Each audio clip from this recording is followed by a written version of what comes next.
on Twitter who post like top 5 highlights. And if there's small children watching the show, please avert their eyes because blammo!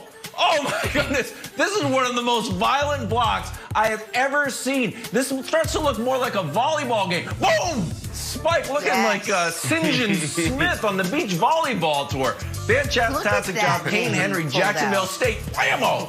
My favorite block of the year. Fantastic. That's great. That's nicely done. Plus the St. John Smith reference. All right, guys. While I was home reading Harry Potter to my children last night, Brandon was hanging out with Cam Newton on his I Am Athlete podcast. We're like the same, me and you, Brandon. We lead the same lives. The hot topic for them, though, Cam's future. Brandon, Cam told you he'd be happy to come back to New England. Is that what the Patriots want, though? Who knows? Take us through what Cam told you last night. Yeah, I mean, yesterday I had an opportunity to spend all day with Cam from, when he landed, coming in from Atlanta, working out, then going into, the podcast that evening. And it was awesome to be around him.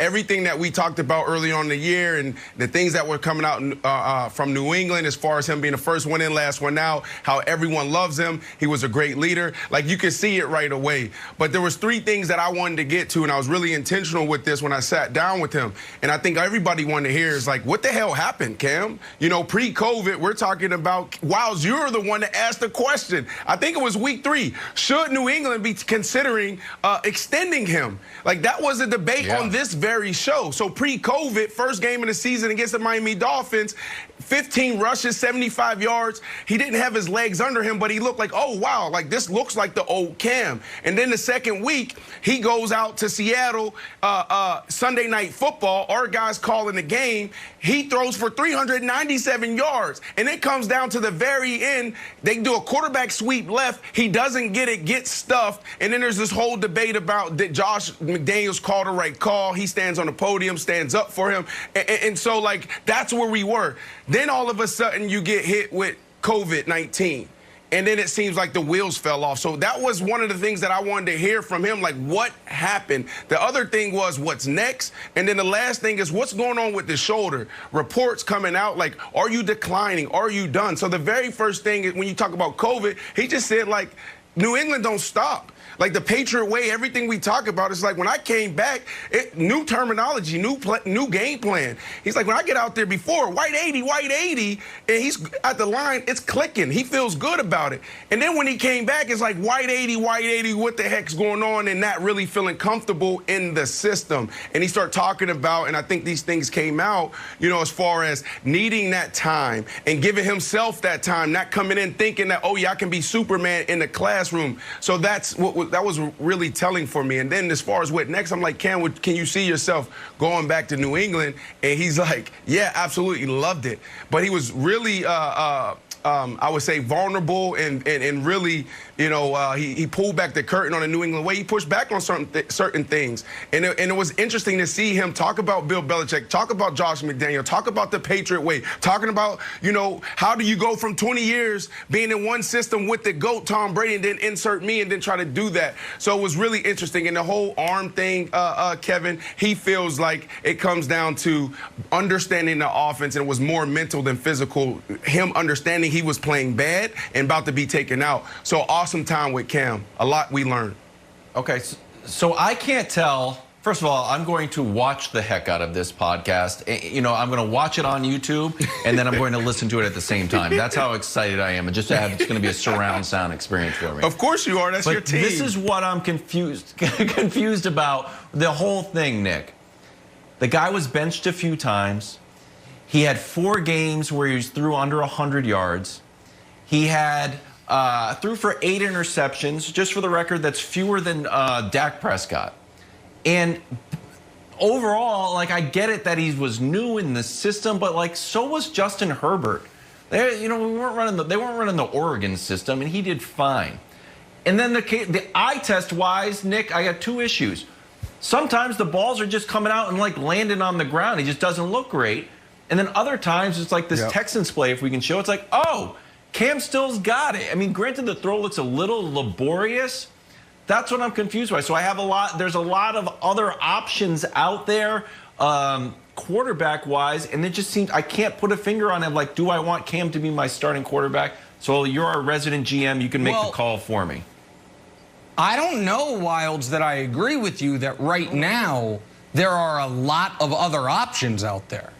Like, who are we talking about? Jimmy Garoppolo is the one everyone's going to mention. Yeah. But San Francisco's got to get another, like, a different domino has to fall first for that, right? I don't think you're super excited about starting whichever quarterback you could draft 15th overall. So then who are we talking about as other options? Here is why I think Cam will be back with the Patriots, Brandon. That's the only team left he has some sweat equity with. It's the only team left. Really? He might have the, in this regard, I think Cam has some benefit of the doubt with New England because Belichick clearly liked him. Belichick clearly liked and respected and appreciated how he handled himself. It's why he, even though he would take him out of games, he would always then make him the starter for the following week. So I think his margin of error and his grace period is bigger in New England than if he goes anywhere else except for, I guess, maybe Washington, like because Ron Rivera's there. But Ron Rivera could have brought him to Washington with him last year and didn't. I don't think, Brandon, you obviously were with him. But that's I don't why, think but Cam that's why, but that's right. why. But yeah, that's, yes, I mean, clearly we all talked about that. But that's why, I pushed back on you when you said the only team with sweat equity, because when we talked about, going back to New England and what are the chances, he actually says, like, what opportunities did I have? I had no other options when you talk about last year going to New England. And then we talked about moving forward because there was reports like, is retirement on the table? He said, hell no. And then we talked about Washington, and he lit up when we talked about Riverboat Ron. He definitely did. So I think New England is a viable fit, a viable option, and also Washington. And I do want to say this, Wilds, because when you talk about Justin Herbert, when you talk about Justin Herbert and as far as the offense, that was one of the things that we talked about as far as the Patriot way.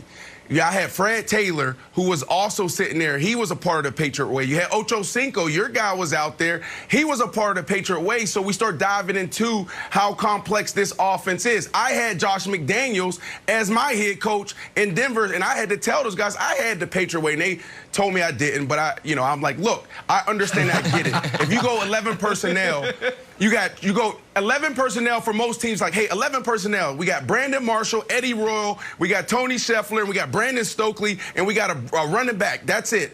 In that offense, we're gonna go 11 personnel, but it could be Army, it could be Navy. There's different type of personnel, different type of people coming in. Then you go Tricks, you go Trey, you go Trips, you go Stack. You can go so many different things, and that's what makes the Josh McDaniels offense so sophisticated, and that's why he felt like he struggled after COVID, because they kept going, and he was still stuck in week 2, week 3.